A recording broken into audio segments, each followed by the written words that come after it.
Hello and welcome back, and I've finally gotten around to watching The Last of Us Season 2, Episode 2, and this is an episode. They did it, is what I'm going to say right now. I'll get into spoilers later, but they did it, and I'm a bit mixed on it. I think it's better and worse than the game, but the episode as a whole is pretty enjoyable. I really do like the show exclusive content they added to this storyline. Definitely with Jackson being under attack and changing up some things. Instead of Joel and Tommy, it's Joel and Dina, and then you have Jesse and Ellie. I like the changes, and it makes this episode feel a bit more fresh because they are really trying to stick to the source material, but they're changing it in different ways. There's like little ways they're changing it, and I really do enjoy that. But let's talk about the big battle in this episode. Absolutely amazing. Great to see a bloater. We finally actually see a bloater being killed. Tommy was great. I was really surprised how much screen time we're getting with Tommy. Hopefully, we follow Tommy later on, because in the source material, Tommy kind of disappears, and then he appears up again, and then he disappears again. And I didn't like how Tommy is very weirdly placed throughout the story.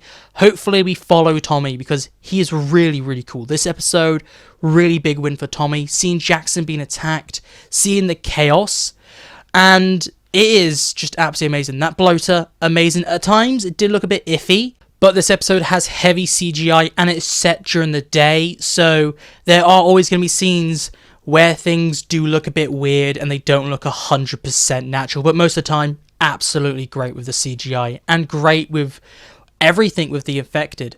This is a really great, big battle episode, and I really think this could be maybe the only one in Season 2.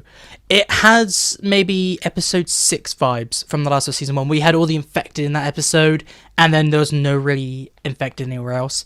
We might get a similar case, and they just front-loaded all the infected. Oh, it's more infected in Season 2. They're all in Episode 2, and we won't really see much, because I think Episode 3 is going to be a very slow episode. We might build up, but I don't think we're going to get anything iconic like the Rat King in Season 2. But still, phenomenal episode, and is one of the best action episodes I've seen in a really long time. Now let's talk about the other part of this storyline, the big moment. And this whole episode is built up to one big thing, and that is, spoilers, you've probably seen by the thumbnail, the death of Joel Miller. And I'm a bit mixed on this. One, I think it is better than the game. I absolutely hate how Joel died in the game. I think it's poor writing. Like little things like Joel walks in, he's like, hey, I'm Joel, and gives up his thing, and everyone just kills him. Okay, I like that Abby finds out that Joel is Joel because of Dina shouting, oh, Joel, what are we doing? And that's how she figures it out. I think that is better than Joel being like, hey, I'm Joel Miller, and then telling everyone, he's the guy who killed the Fireflies. That's better in the show. However, what they did with Abby, I didn't like. I feel like they needed a flashback part or a flashback plot line in episode 1 or episode 2. I have said a video before where I'd rather episode 1 be just Abby and episode 2 and 3 be what we got.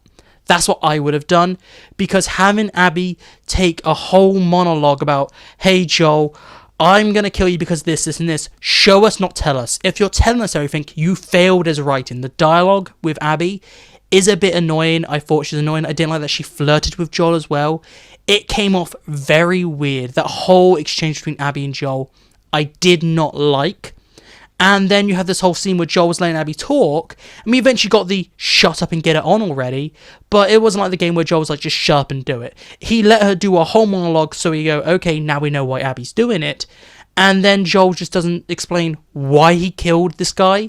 It'd be cool if Joel was like, oh yeah, your dad's a good man, he was going to kill a child. And have Joel explain himself a little. Because what we got was Joel being a melon for an entire episode and not really doing much. And just having this convoluted way of, Joel needs to get here so he can die. And that annoyed me. But it's still a very tragic episode. And I would say I prefer the way this death happened in the show way more than the game. The game was just way too gory, way too shocking, and way too screw you. This was a very tragic death, like down to Joel looking back at Jackson, thinking that everyone at Jackson's dead, and now he's gonna die. So he died thinking that everyone's already gone. He's lost Ellie, he's lost Tommy. So it's a very dramatic and very tragic way to let Joel die, and I personally just think it is a better way to do it. But moving on past Joel's death, because I could talk about that forever basically, there are some other things I really like about this episode, and one of them is the Ashley Johnson cameo right at the end, with her singing the song right at the end of the episode. I remember listening to it being like, oh, that's video game Ellie. Really, really cool to have her come back and do that. Have a nice cameo from Ellie from The Last of Us games. That was absolutely amazing. Very iconic. It's an iconic song from The Last of Us Part 2. It's good to see it. It's a shame we haven't got future days yet, so maybe that's going to be something that happens later on, because that's right at the end of the story in the game. Hopefully we do get Pedro Pascal, or if we don't get Pedro Pascal, have Troy Baker come back to sing that as well. Be really, really cool. And now let's try and close off this review. So my review for The Last of Us Season 2, Episode 2, Through the Valley, is 7 out of 10. I'm gonna have to say this is a good episode. It might not be as strong as episode 1, because I really liked the slow pace and the character focus of episode 1, but this episode has a phenomenal big battle, and I think Joel's death is way more tasteful, but I do have some issues with this episode. Unlike the previous episode where I didn't really have any issues, but this episode I have issues with Abby and the tell not show. I think there's some iffy writing here and there, and near the end of the episode it does fall apart a little, but there are some still great moments. But this is just my personal opinion, so please tell me, what do you think down below? Did you love this episode? Did you hate it? And do you think the game is currently better so far, or do you think The Last of Us TV show so far, what they told of part 2, is better? I'll listen to all your thoughts down below. This is me today, so goodbye, peace out, and I'll talk to you later.